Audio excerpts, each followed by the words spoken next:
Dari mulai tahu kalau istri hamil, kemudian dapat KMS itu, sampai kemudian punya anak itu Mas nggak keluar biaya sama sekali gitu atau gimana sih? Seingat saya enggak.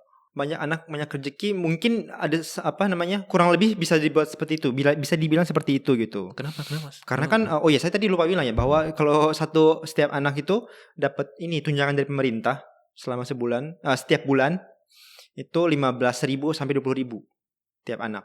Setiap satu tanggungan kepala keluarga itu dapat mengurangan 380.000 yen. Wow, 380.000 sekitar Sekitar 38 sampai 40 40 juta lah. jutaan gitu ya. Oke. Ada kemungkinan atau plan untuk ya udahlah anak sekolah di Jepang aja sampai gede atau gimana sih gitu. Nah, di video sebelumnya kan kita ada bahas soal gimana sih pengalaman melahirkan di Jepang. Kita tanya sama istrinya. Kali ini suaminya datang gitu. Halo, Iya, Mas halo. Denny. Halo, nama saya Denny. Denny, gitu. Makasih sudah datang. Nah, kali ini mau bahas-bahas soal pengalaman seorang ayah, seorang suami gimana mensupport istrinya. Kemudian ketika Masnya juga kerja di sini di Jepang gitu, ada kesulitan apa, challenge apa, itu nanti mau kita bahas-bahas gitu ya Mas ya. Oke. Oke, yang pertama, yang paling menarik, kalau kita ngobrol sebagai seorang suami, kan tugas utamanya ada cari duit gitu. Nah, kan yang mungkin kalau teman-teman belum tahu, di Jepang itu banyak banget insentif kan, support dari pemerintah untuk pasangan yang punya anak gitu. Nah, kalau Mas sendiri seperti contohnya dari yang pertama kita ngobrol soal cuti lah ya Mas ya. Kalau Mas sendiri ketika istri hamil kemudian melahirkan itu ngambil cutinya berapa lama ya Mas ya? Kebetulan waktu saya dulu lahiran anak pertama, istri saya lahiran yang pertama itu baru tahun pertama masuk kantor gitu. Jadi Pemberani gitu pemberani. ya. baru masuk udah punya anak gitu kan, udah nikah lagi gitu kan. Nah, jadi kebetulan saat itu nggak ngambil paternity leave namanya. Paling cuman ketika melahirkan itu agak ketika istri saya di rumah sakit itu 1 minggu kan di rumah sakit itu saya libur di situ.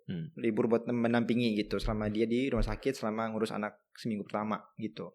Cuman setelah itu alhamdulillahnya orang tua saya dari ibu saya datang jadi mensupport untuk ngurus anak selama 1 bulan pertama kayak gitu.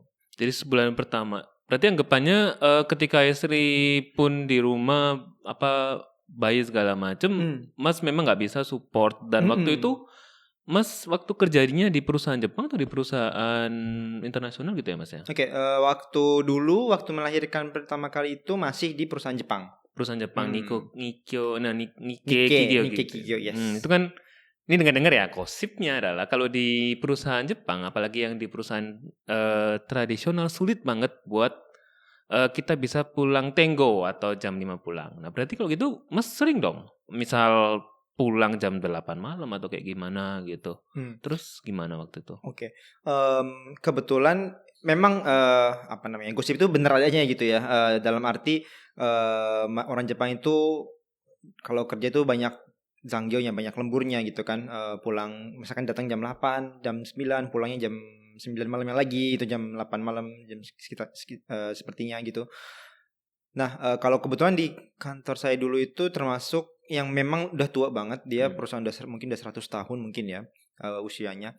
Jadi orang-orang juga pikirannya kolot gitu. Nah, cuman sedikit demi sedikit mereka berbenah diri gitu ya, mengikuti perkembangan zaman. Jadi lumayan baik orang-orangnya gitu. Jadi memperbolehkan saya untuk mengerti keadaan saya saat itu, baru punya anak, kemudian diperbolehkan untuk pulang lebih cepat daripada yang lain gitu kan. Seperti itu gitu. Jadi memang benar gosipnya tadi. Cuman ada beberapa perusahaan yang juga mereka pengertian terhadap karyawannya seperti itu mungkin. Oke. Terus kemudian kalau semisal tadi kan Mas izin 1 minggu. Itu 1 minggu itu ketika kan masih tahun pertama ya. Belum ada cuti kan, harusnya jatah cuti kan ya. Betul. Terus Mas nggak dipotong gaji atau gimana waktu itu Nah, ceritanya? iya, kebetulan belum ada jatah cuti itu sampai 6 bulan pertama biasanya. Oke. Nah, kebetulan itu udah bulan 12, berarti saya udah punya jatah cuti sebenarnya waktu itu. Jadi ya udah diambil jatah cutinya. Nah, cuman di saat itu saya mengambil jatah cuti lebih dari yang seharusnya gitu. Jadi di tahun berikutnya, setelah bulan April itu saya harus kerja di hari Minggu. Oh serius? Iya. Bela nih untuk buat ganti rugi gitu ya. Oh I see. Nutupin yang saya dulu ambil kayak gitu. Lah, berarti secara nggak langsung dari perusahaannya Mas nggak ada cuti ekstra gitu ya buat misalnya bagi seorang ayah buat nemenin istri dong logikanya. Saat itu memang belum ada. Cuman ketika saya udah keluar dari perusahaan itu, saya ketemu lagi dengan senior saya di perusahaan yang itu, dia bilang dia lahiran anak kedua, terus dia sedang mau ambil paternity leave selama 3 bulan 6 bulan, saya lupa. Oh gitu, berarti Iya. Mas keluar baru Setelah saya dikasih keluar baru gitu ada. ya. Oh, sengaja gitu ya. Iya. Mas ini udah keluar ya, Udah udah kita keluar, kasih oke. aja gitu. Gitu, I see. Iya kayak gitu. I see. Oke, tadi kan soal cuti nih. Kemudian yang menarik lagi adalah dari pemerintah Jepangnya sendiri kan juga katanya kalau kita baca di berita itu banyak memberikan bantuan secara finansial gitu. Entah mulai dari check up atau misal waktu melahirkannya ataupun setelah melahirkan. Nah, kalau pengalamannya Mas sendiri gimana gitu? Dari titik mana mulai disupport sama pemerintah? Oke. Mulai disupport oleh pemerintah itu dari kita tahu bahwa istrinya itu hamil, itu kita akan bawa ke kelurahan, terus di kelurahan nanti kita akan dikasih namanya Boshi Techo, kalau di Indonesia kayak KTS ya, apa sih? Kartu menuju sehat, KMS. KMS. Okay. Namanya ada tuh KMS, kartu menuju sehat. Tahu. Di Posyandu ada tuh, kalau ke Posyandu dapat gitu. KMS itu isinya tuh kayak perjalanan kehamilan lah istilahnya. Perjalanan dari hamil, bulan pertama, bulan kedua sampai melahirkan, kemudian sampai anaknya bulan 0 sampai 12 sampai 6 tahun kalau nggak salah, saya lupa. Nah di situ isinya tuh kayak benar-benar monitor anaknya, beratnya berapa, imunisasi apa yang udah diambil, kapan imunisasinya, pemeriksaan kesehatan berkala, itu ada semua di situ, dan itu semuanya gratis dari pemerintah. Oh wow. Imunisasi semuanya gratis, ada dapat kuponnya juga gitu, kupon buat imunisasi, terus dikontrol juga oleh orang-orang di kliniknya ya, klinik sekitar rumah situ. Sebentar, berarti dari mulai tahu kalau istri hamil kemudian dapat KMS itu sampai kemudian punya anak itu Mas nggak keluar biaya sama sekali gitu atau gimana sih? Seingat saya enggak. Iya. Oh, ini yang mendengarkan banyak banget. Wah, gua melahirkan aja di Jepang gitu kan? Iya bisa. I see. Tapi itu sistemnya reimburse atau dari awal ya gua kasih sekian juta yen buat lo gitu atau gimana sih prosesnya? Nah kalau yang tadi KMS terus buku monitor imunisasi itu semuanya dari bersama pajak kita ya. Nah, jadi dari situ ambilnya mungkin. Jadi kita nggak bayar sama sekali gitu. Paling yang menarik ketika melahirkan. Ketika melahirkan itu kalau saya nggak salah, pokoknya selama kita membayar asuransi kesehatan, itu kita berhak untuk bantuan sebanyak, saya lupa, 500 atau 550 ribu yen atau setara 60 juta untuk melahirkan gitu. Nah yang menarik itu kita dapat full segitu. Tapi masalahnya apakah kita menggunakan fasilitas kesehatan ketika melahirkan itu sesuai dengan segitu atau melebihi atau kurang. Nah kebetulan di case kami itu kan kita dapat katakanlah 550 ribu nih, tapi kita cuma pakai 520 ribu, masih ada sisa 30 ribu kembali ke kita.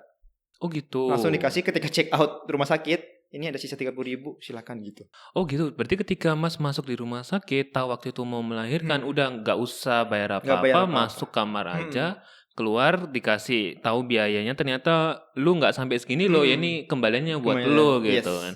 Oh bisa dibuat beli okonomiyaki gitu ya. 30 porsi gitu. Oh sih. Kemudian yang lain yang penasaran itu adalah karena waktu ini kan ada temen di kantor gitu ya. Salah satu yang mereka bilang lumayan mahal adalah susu gitu, susu bayi katanya. Gue nggak tahu karena gue belum punya anak, jadi nggak bisa ngobrol gitu ya. Terus Mas kalau sendiri pengalaman susu bayi atau ya perlengkapan bayi lah, popok atau gimana gitu, semuanya juga berarti dibayari sama pemerintah? Sayangnya enggak ya itu dari dompet sendiri gitu. Ya memang, ya itu memang di situ mungkin beratnya ya dalam mengurus anak. di Jepang. Berarti kalau gitu setelah melahirkan disupport sama pemerintahnya yang apa aja gitu Mas? Yang Oke. tadi cuman imunisasi, berarti berkaitan sama ketika check up ke klinik gitu Oke. ya? Oh. Ya, sama mungkin yang lumayan terbantu menurut saya juga itu ya tadi kan imunisasi. Kalau misalkan kita tanya teman-teman di Indonesia, mungkin kalau imunisasi harus bayar ya. Sekali imunisasi mungkin 200, 300 atau sampai sejuta mungkin ada, saya kurang tahu juga situ. Sama kalau anak kita sakit misalkan. Kalau anak sakit itu kembali lagi tergantung tinggal di mana. Tapi standarnya itu misalkan berobat ke dokter itu cuman bayar antara 200 sampai 300 yen sekali berobat. 200 sampai 300 yen doang. Berarti sekitar 20.000 sampai 30.000 rupiah gitu ya. Oh ya, sekitar segitu doang. Terus kalau misalkan keluar obat, untuk nembus obat itu gratis. Gratis semua. Semuanya.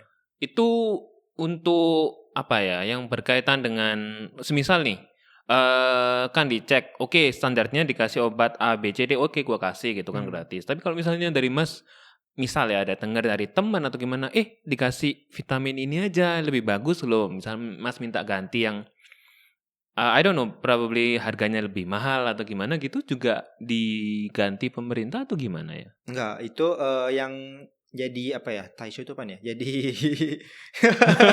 yang bisa yang termasuk dalam 200-300 yen itu atau obat yang gratis itu yang dipreskripsi oleh dokter. Oh gitu. Iya, jadi misalkan saya juga kadang-kadang misalkan nggak sabar nih, malas ke dokter gitu kan. Kalau ke dokter harus nyiapin waktu gitu kan. Jadi misalkan anak batuk dikit, ya udah kita beli obat di apotek aja gitu. Obat anak di apotek itu tetap bayar seperti yang harga tertera gitu. Oh gitu. Berarti intinya kontraknya si pemerintah itu sama si dokter ini dong ya. Logikanya betul. Gitu ya. Oh. Tadi Mas sebut bilang kalau buat appointment sama dokter mungkin ribet gitu. Kita tahu kalau mungkin yang nonton nggak tahu gitu ya. Tapi kebanyakan klinik yang ada di Jepang kalau Sabtu Minggu itu mereka libur gitu. Manusiawi gitu kan ya. Tapi kalau yang dalam posisi punya anak kemudian mau kontrol atau apa kan sulit tuh. Berarti secara nggak langsung kan Mas harus ngambilnya ketika hari biasa atau weekday. Nah kalau cuti kan berarti cutinya ntar habis Mas. Terus gimana? Iya, berarti kita ini ada dua hal ya, antara ngomongin sama klinik sama masalah cuti saya, cuti seorang ayah gitu kan. Kalau klinik itu memang ya beberapa klinik juga ada kok yang mereka hari Sabtu masih buka gitu. Atau sekarang ada juga mulai muncul klinik yang dia buka 365 hari setahun gitu. Jadi tiap hari buka. Klinik juga itu ada salah satunya gitu. Jadi kalau masalah klinik jam operasional klinik itu menurut saya saat ini sekarang saya merasa terbantu gitu. Itu menurut masalah klinik. Kalau masalah cuti saya gitu, itu untungnya bukan untung gimana ya? Saya sekarang udah pindah ke MNC gitu kan. Nah di MNC itu lumayan fleksibel jam kerjanya. Kalau bahasa anak mudanya sekarang flex time gitu ya. Di flex time itu jadi saya yang penting selama sebulan kerja sejumlah ini, terserah mau kerjanya sehari berapa jam gitu kan, yang penting segitu gitu kuotanya. Oke. Ini mungkin flex time belum terlalu umum di Indonesia, tapi jelasin nih, berarti anggapnya ada kuota dalam 1 bulan misal bekerja selama 100 jam. Tapi Mas mengambil kalau misalnya hari ini mau lembur nih sampai malam, kemudian besoknya Mas kurangin 2 jam atau 3 jam gitu, it's okay. It's okay, yeah. Tapi tetap ada core time nggak Mas kalau kayak gitu? Gimana? Core time. Jadi semisal kamu boleh boleh kerja dalam 1 hari 7 jam ataupun kurang atau lebih terserah, tapi harus ada di kantor antara misal jam 10 sampai jam 3 gitu, ada nggak? Oke.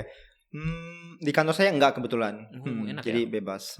Kalau di tempat gua masih ada gitu Mas, core time. Jadi sebenarnya flex juga dalam 1 bulan harus kerja sekian jam gitu ya. Tapi tetap harus ada di kantor antara jam 10 sampai jam 2 kayak gitu Mas gitu. Tapi kalau Mas nggak ada sama sekali. Kayaknya nggak gitu. ada deh. Oh gitu. Berarti kalau misalnya Mas ke klinik pagi siang gitu, baru masuk kantornya agak sorean juga boleh gitu ya? Iya betul. Oh gitu, enak ya. Oke. Next soal efek karir setelah punya anak nih.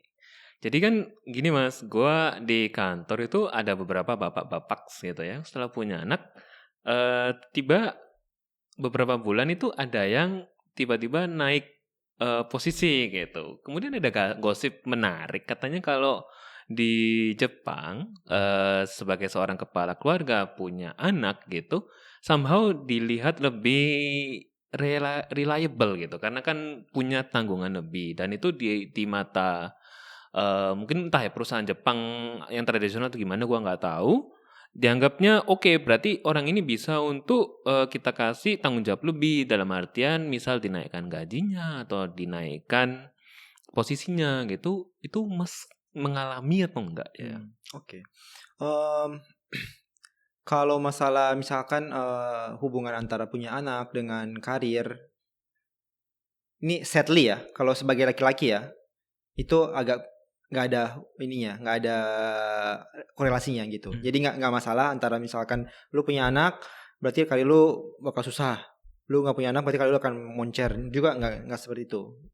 Kenapa? Karena titik berat pengasuhan itu masih jatuh di wanita gitu kan, sehingga bagi laki-laki itu bukan hampir ya, lebih sedikit damage-nya gitu kepada karirnya gitu. Terbukti misalkan mungkin di tempatnya tadi Mas tadi kan ada yang udah paternity leave tapi bisa naik gitu kan. Begitupun di tempat kantor saya sekarang itu baru mungkin setahun ini ya ada kayak misalkan istilahnya regional lead gitu, ada orang di divisi saya yang dia tuh membawahi daerah Kansai, daerah Kyoto, Osaka sekitarnya gitu.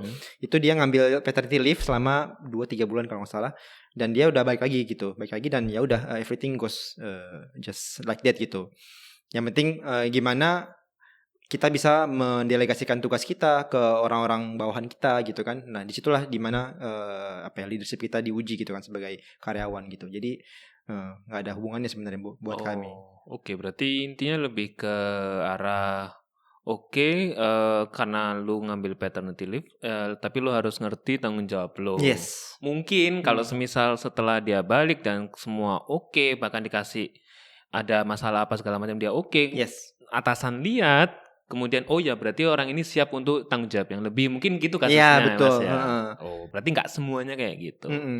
Berarti nggak bisa bilang juga kalau banyak anak banyak rezeki dong gitu kalau di Jepang ya.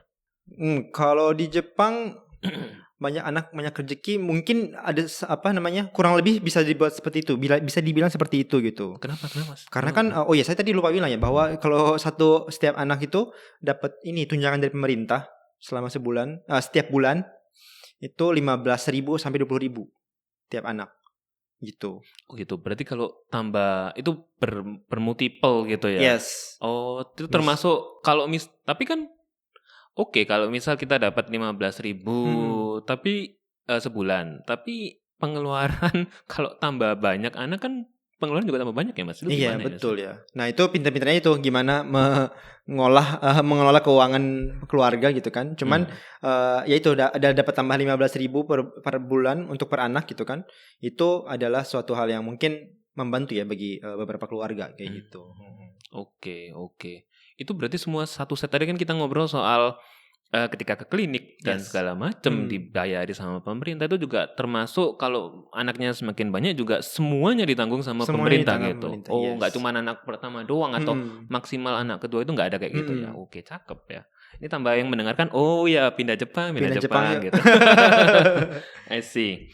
Kemudian ada lagi yang menarik ini, kapan hari udah masuk berita gitu. Bukan masuk berita atau masih gosip sih. Iya.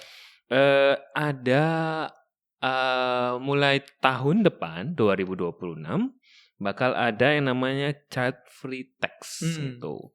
Jadi orang-orang yang tidak punya anak gitu seperti diminta supportnya untuk membantu mereka yang punya anak gitu. Nah, berarti secara nggak langsung yang punya anak bakal nanti misal dari teksnya bakal dikurangi atau gimana, gue nggak tahu. Nah, ini kan mumpung Mas ada di sini nih. Ngalami nggak gitu atau denger bakal digituin gitu gimana? Ya kalau itu mungkin itu hanya ini ya hoax sih sebenarnya, masuk ke hoax karena secara misalkan misalkan ada law seperti itu menambah teks untuk orang yang nggak punya anak misalkan, gimana dengan orang-orang yang dia udah beres ngurus anak Itu kan jadi nggak adil kan, mereka udah beres ngurus anak tapi masih dikena tax double lagi gitu. Mungkin itu diskusinya lebih ke kayak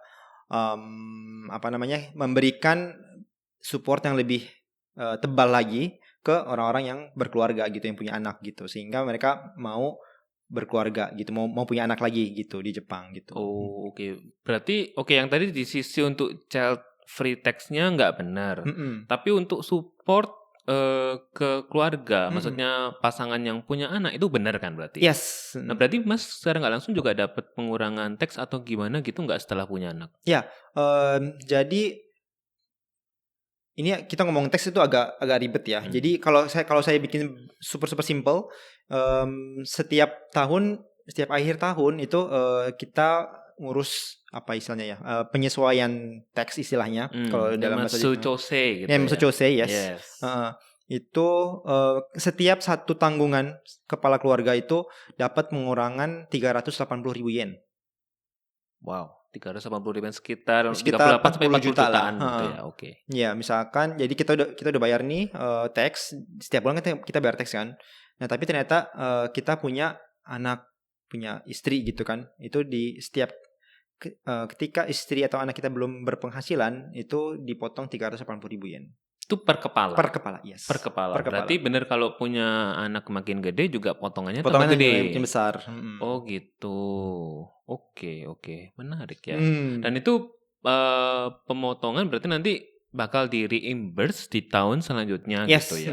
Oh. Misalkan pemerintah mau dari gaji bulanan kita mengambil pajak itu terlalu besar gitu kan. Nanti kan kita hitung pokoknya. Ternyata kita tahun ini bayar pajak sekian gitu. Oh, ternyata kelebihan sekian. Nah, sekiannya yang kelebihan itu dikirim ke kita gitu. Oh gitu. Nah, ini menariknya yang di Jepang. Kalau teman-teman yang masih ada di Indonesia pengen tahu gitu ya. Ada penyesuaian perhitungan pajak atau pajak penghasilan ketika di Jepang tiap tahun gitu. Jadi kalau misalnya kayak kasusnya Mas Denny ini yang berkeluarga kemudian bayar pajaknya terlalu besar, bakal dikembalikan gitu. Kalau di Indonesia gimana gitu? Kan nggak tahu ya. Oke. Ini sekarang mau ngobrol hal yang sangat penting sebagai seorang suami, seorang ayah gitu ya. Soal duit nih. Jadi setelah tadi ngobrol sama Mas kalau pemerintah Jepang ngasih begitu banyak support, jor-joran segala macam, tapi kenyataannya sekarang di Jepang masih sedikit orang yang mau punya anak gitu loh Mas. Nah akhirnya gue sempat ngobrol gitu sama teman-teman kantor. Mereka bilangnya adalah oke, pemerintah ngasih bantuan gitu. Tapi kalau mereka melihat dari sisi gaji mereka dibandingkan dengan pengeluaran itu masih nggak cukup. Nah akhirnya gue sempat nyari sama teman-teman data gitu. Penghasilan orang Jepang ini di Tokyo ya, average itu 4-5 juta yen setahun gitu. Dan itu bukan UMR, itu untuk yang lulusan S1 di seluruh industri dan usaha produktif gitu ya Mas ya. Berarti kan per bulan kisaran kalau kita rupiahin 35 sampai 45 juta sebelum pajak. Dan sesudah pajak sekitar 28 sampai 35 jutaan rupiah gitu ya. Nah, yang mau ditanyakan ke Mas ini, kalau semisal kasus si bapaknya doang yang kerja, kemudian punya anak satu, dari pengalaman Mas biaya anak segala macam gitu, cukup nggak sih Mas sebenarnya? Oke. Masalah tadi kan berarti ada tentang single income sama ngurus anak gitu kan, cukup apa enggak gitu kan. Itu nanti kan bisa kita breakdown biaya-biaya apa yang dibutuhkan kan. Nah, paling yang paling besar kan komponen pengeluaran biaya bulanan itu kan tempat tinggal ya biasanya ya. Tempat tinggal itu kan, nah itu tergantung makanya tinggalnya di mana gitu. Misalkan tinggal di tengah Tokyo dengan single income tuh kayaknya nggak cukup gitu. Makanya banyak teman-teman orang-orang Jepang itu tinggalnya di daerah sekitarnya, misalkan Saitama, Chiba, Kanagawa gitu kan, kayak gitu. Kalau Mas tahu nggak sih average apartemen atau rent fee yang ada di sentral Tokyo dibandingkan sama yang di daerah sekitarnya gitu? Kalau misalnya average paling dulu juga saya tinggalnya sebetulnya di center Tokyo gitu. Cuman satu one room doang. One room sebanyak berapa ya? 25 meter persegi itu 5 juta ya. Udah 50.000 ya. 50.000 55.000 gitu. Itu cuman buat satu orang doang gitu. Kalau tambah lagi misalkan ke tengah lagi, misalkan ke daerah Ueno, daerah mana ya,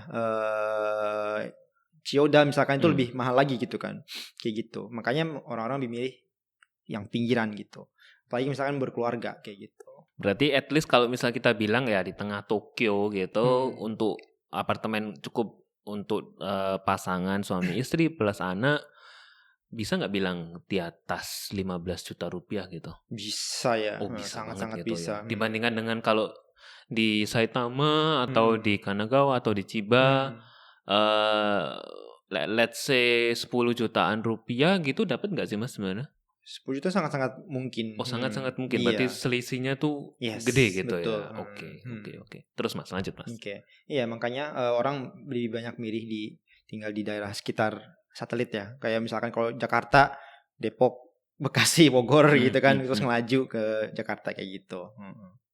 Oke. Nah, tapi untuk pengeluaran yang lain, semisal oke lah, anggaplah gua tinggal di Saitama dah biar lebih murah dah gitu. Terus gua sendirian bekerja gitu. Dengan income tadi anggaplah 4 sampai 5 juta per tahun gitu. Sebenarnya bisa nggak sih buat punya keluarga gitu? Sebenarnya ya kalau dibilang bisa atau enggak, bisa-bisa aja gitu.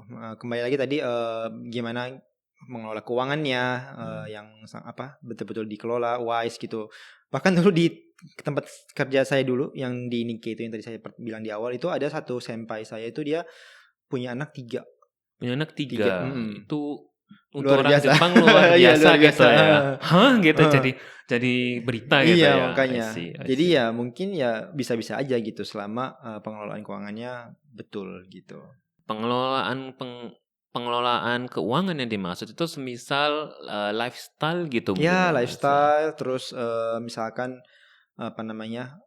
selalu bawa bento ke kantor gitu ketika makan siang, jarang keluar makan siang, jarang makan di restoran kayak gitu.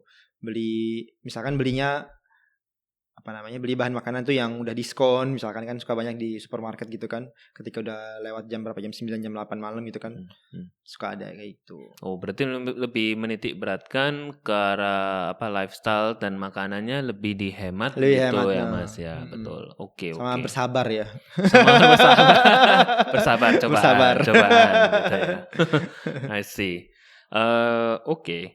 Terus strategi lain nih Mas. Misal kalau ada beberapa teman juga gitu, pasangan suami istri yang sebelumnya mereka kepikiran nggak mau punya anak, akhirnya mau punya anak karena yang temen gue kan si bapaknya gitu bilang kalau istrinya mau balik kerja lagi gitu. Berarti secara nggak langsung double income gitu Mas. Nah kalau Mas ngelihatnya sendiri, semisal ada kasus pasangan suami istri yang double income, oh ya oke, itu kalau nggak, jangankan 1-2 anak, 3-4 anak aja jabanin gitu. Kasusnya gitu atau Mas lihat sendiri masih sulit atau gimana? Kalau double income mungkin ya. Ya mungkin 2 anak tuh masih bisa lah gitu. Kalau misalkan ya kembali lagi kan, kalau double income kan berarti si istrinya juga bekerja gitu kan. Nah kemudian kalau misalkan istrinya bekerja sambil ngurus anak 2 orang itu, apakah mungkin kan atau enggak gitu kan. Bagaimana dengan tingkat stres ibu, tingkat stres anak, bapak gitu. Itu kalau ikan secara overall mungkin ya itu kebijaksanaan masing-masing keluarga gitu kan. Anggaplah kalau misalnya tadi kan single income 4-5 juta, setelah istri atau ibu juga ikut kerja, akhirnya ketambahan 3-4 juta semisal, jadi anggaplah satu keluarga 9 juta yen per tahun gitu ya Mas ya. Itu sebenarnya kalau untuk 2 anak, membesarkan anak itu masih cukup gitu menurut saya sih cukup ya. Oh gitu, luar biasa. Oke. Ini kan sebenarnya kalau kita ngobrol soal biaya atau duit, selain tadi kan Mas bilang paling mahal di rent fee. Nah tapi kalau setelah punya anak, ini kan ada bocah-bocah yang harus disekolahkan gitu loh ya Mas ya. Nah kalau biaya pendidikan di Jepang gitu, itu mahal nggak sih Mas, dari pengalamannya Mas? Udah cari-cari nggak sih gitu? Oke. Kalau biaya pendidikan di Jepang berarti kan mulai dari TK atau daycare gitu kan, sampai katakanlah kuliah misalkan gitu kan. Kalau kita bisa pilih, kita pilihan sebenarnya. Misalkan mau ngambil yang publik atau yang swasta kayak gitu kan. Nah kemudian itu nanti akan kembali ke masalah kualitas masing-masingnya gitu kan. Kebetulan kalau saya sekarang kami masih ngambil yang publik gitu kan. Jadi kayak misalkan sekarang anak saya di daycare, dia masuknya itu bulanannya gratis sekarang. Bulanannya gratis. Jadi untungnya kami tidak keluar uang untuk ini bulanan sekolah, hanya keluar uang makan gitu. Terus kalau misalkan sama kalau daycare sekarang udah umurnya 5 tahun depan udah mulai masuk SD gitu kan. Nah saya udah mulai cari-cari, ternyata benar di public school juga mereka juga gratis public school. Paling cuman tahunan misalkan bayar uang gedung mungkin ya, uang fasilitas itu, field trip segala macam, paling setahun cuman 100.000 lah paling. 100.000 yen doang gitu. Doang. Itu selama setahun gitu kan. Kali-kali 6 berarti kan 6 tahun. 100.000. Dan itu include itu nggak biaya buku lah atau seragam lah atau tas lah, itu gimana kalau kayak gitu-gitu? Kan kalau SD belum ada seragam. Kalau tas beli sendiri gitu kan. Kebetulan baru kemarin beli tas. Oh kemarin beli tas. Saya nggak diajak ya. Oke. Iya. Terus biaya buku itu belum tahu ya gimana ya. Oh belum cari. Oke. Jadi paling ya itu setahunnya paling 100.000 yen gitu kan, public school. Kalau ya, tapi kita juga ada juga teman saya, dia memilih anaknya di international school, yang Islamic international school gitu, dia setahunnya bayar 500.000 kalau nggak salah. Tahunnya 500.000 itu sudah include all in yes, all gitu. All in 500.000 jadi 50 juta lah setahun kayak gitu. Itu SD. Yes. SD. Itu dan itu nggak peduli tingkat 1, tingkat 2, tingkat 3 tapi tetap flat gitu semua. Flat sampai 6 tahun kayaknya 5. Gitu ya. Ada juga yang lebih mahal lagi gitu. Yang Islami yang lebih mahal lagi juga ada gitu. Tentunya makanya itu nggak ada batas atasnya ya untuk biaya sekolah gitu. Cuman ya itu yang paling basic untuk public school itu gratis. I see. Karena menariknya kalau di Jepang ya, ini dengar dari teman-teman juga di kantor gitu, katanya kalau public school pun di Jepang itu nggak peduli lu ada di Tokyo, lu ada di Kyushu, lu ada di Fukuoka segala macam, sekolah publik tetap dia kualitasnya sama gitu. Karena itu ada beberapa teman ketika di universitas, rata-rata ya hampir 30-40% itu mereka orang luar kota juga gitu loh Mas. Berarti Mas juga ngelihat hal ini dari kecil gitu ya Mas ya. Dan itu kalau Mas mendaftarkan misalnya nanti kan masuk SD gitu. Itu Masnya yang milih sendiri sama istri mau masuk sekolah mana atau ada aturannya tuh gimana sih Mas? Jelasin. Oke. Berarti tadi ada 2 ya, masalah kualitas sekolah sama masalah masuk lokasi. Sekolah yang mana gitu lokasi. Kalau dari masalah kualitas sekolah untuk SD, kalau saya lihat tuh hampir semuanya sama ya untuk public school. Untuk public school sama, kalau yang masalah swasta itu beda hal lagi gitu kan. Kalau public school hampir semuanya sama, tapi kalau misalkan itu untuk SD. Nah, kalau SMP dan SMA itu setahu saya itu ada rankingnya gitu. Jadi satu se-Jepang itu ada rankingnya, mana SMP, SMA yang punya ranking bagus gitu. Biasanya orang akan pindah di situ gitu anaknya supaya dapat public school yang bagus. Itu yang satu ya, kualitas sekolah. Kalau misalnya lokasi itu, nah itu tadi istilahnya kalau di Jepang menganut sistem rayon gitu kan. Sistem rayon. Jadi di mana kita tinggal, di situ kita akan di-assign di sekolah dekat dengan tempat tinggal kita gitu. Oh gitu, berarti otomatis. Otomatis, yes. Gak peduli semisal gini Mas, kalau ya mungkin kalau dari TK ke SD sulit, tapi dari SD misal ke SMP nih, mau pindah ke SMP yang top, tapi kita rumahnya jauh. Gak peduli nilainya si anak sebagus apa, tapi karena rumahnya jauh dia gak bisa masuk yang bagus gitu dong logikanya. Iya, seperti itu. Oh, berarti kalau misal Mas mau masukin anak ke sekolah yang rankingnya top gitu, berarti sekeluarga harus pindah ke sana harus gitu. Pindah. Oh gitu. Pertimbangannya kok masuk ke sekolah publik apa gitu Mas? Dibandingkan swasta gitu. Pertimbangan paling pertama tadi biaya gitu kan. Biayanya lebih menekan biaya pengeluaran bulanan gitu kan. Dan menurut saya sekolah Jepang juga bagus dalam hal menanamkan nilai-nilai kehidupan gitu kan. Kayak misalkan kalau di sekolah Jepang itu kan kayak kita bersih-bersih gitu kan, piket sendiri gitu kan, nggak ada tukang kebersihannya, semua kita bersihin bareng-bareng, terus makan siang bareng-bareng kayak gitu kan. Hal-hal kayak gitu yang menurut saya perlu gitu untuk ditanamkan secara kecil gitu. Dari sejak kecil ke anak saya gitu. Ya, tapi resikonya ini yang gua tahu kalau di sekolah Jepang berarti everything will be taught in Japanese gitu loh. Berarti secara nggak langsung ketika di rumah pun ngobrol sama anak juga sedikit-sedikit ngobrolnya bahasa Jepang gitu ya Mas ya. Oh gitu. Kalau misalnya next, kalau boleh tahu memang tadi nggak usah nilainya fixnya, tapi perbandingan semisal kalau gua masukin anak gua ke publik nih bakal makan sekitar 20 atau 30% dari income. Tapi kalau misalnya di swasta, wah bisa sampai 50% atau gimana gitu. Mas pernah nggak bandingin gitu selisihnya berapa? Kalau misalkan publik kan tadi kan paling cuma 100.000 setahun gitu. Nah kalau misalkan masukin ke swasta itu tadi kalau yang Islamic itu berarti misalkan setahun 500.000 gitu. Kalau yang international school yang lain setahun bisa sampai 1 juta, 1,6 juta yen makan segitu gitu. Jadi bisa 10 kali lipat, 16 kali lipat lebih banyak gitu. Wow, dan itu cuman untuk SD doang. SD ya per tahun. Nanti kalau SMP beda cerita lebih tinggi lagi, kuliah tambah lebih tinggi lagi gitu ya. Ada lagi kan selain biaya sekolah yang banyak jadi istilahnya beban gitu dalam tanda kutip gitu kan bagi orang tua di Jepang itu biaya les ya, juku kalau bahasa Jepang ya. Itu kan misalkan apalagi ketika mau masuk ke SMP favorit.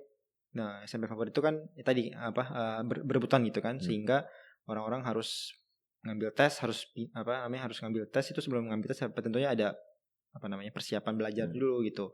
Kalau nggak diikutin ke les bisa tertinggal gitu, jadi nggak bisa masuk di sekolah yang difavoritkan. Oh gitu, berarti tadi balik tadi yang meskipun tinggal di daerah tempat sekolah favorit, tapi tetap harus tes dulu supaya bisa masuk gitu ya. Oh, I see. Jadi tetap tersaring gitu ya. I see. Oke, terus untuk ke depan nih Mas, kalau boleh tanya pertimbangan gitu ya. Sekalian buat teman-teman yang di Indonesia semisal, karena kan kita tahu kalau kira-kira ini rame tentang visa Tokte Gino, dan Tokte Gino 2 itu mungkin kalau ada yang lihat di video Backstreet Japan selanjutnya sebelum-sebelumnya itu Tokte Gino 2 boleh bawa keluarga gitu kan, kesempatan nih gitu. Nah, kalau Mas ngelihat situasi di Jepang sekarang, kemudian entah kualitas pendidikannya gimana menurut Mas, gua nggak tahu gitu ya. Ada kemungkinan atau plan untuk ya udahlah anak sekolah di Jepang aja sampai gede atau gimana sih gitu? Kalau saya value keluarga ada ya, saya sama istri gitu. Kalau saya pengennya anak sekolah sampai SMP aja di sini. Nanti SMA di sekolahin di Indonesia gitu sampai kuliah kayak gitu. Kenapa? Karena mungkin sampai SMP mungkin value yang ada di Jepang masih oke lah untuk diterapkan gitu. Tapi ketika udah masuk SMA agak beda value-nya gitu. Misalkan masalah tentang terutama karena kami muslim, interaksi lawan jenis gitu kan. Itu yang kami khawatirkan gitu. Jadi harus mulai SMA harus ditanamkan nilai-nilai Islami lah kalau bahasa kami gitu, kayak gitu. Kemudian kalau kenapa kami pengen dia universitasnya di Indonesia, karena menurut kami perlu gitu untuk melihat dia anak kami itu menapak tanah istilahnya gitu kan. Oh kalau sekarang nggak napak tanah, sekarang terbang dulu gitu ya. Sekarang dia privilege. I see.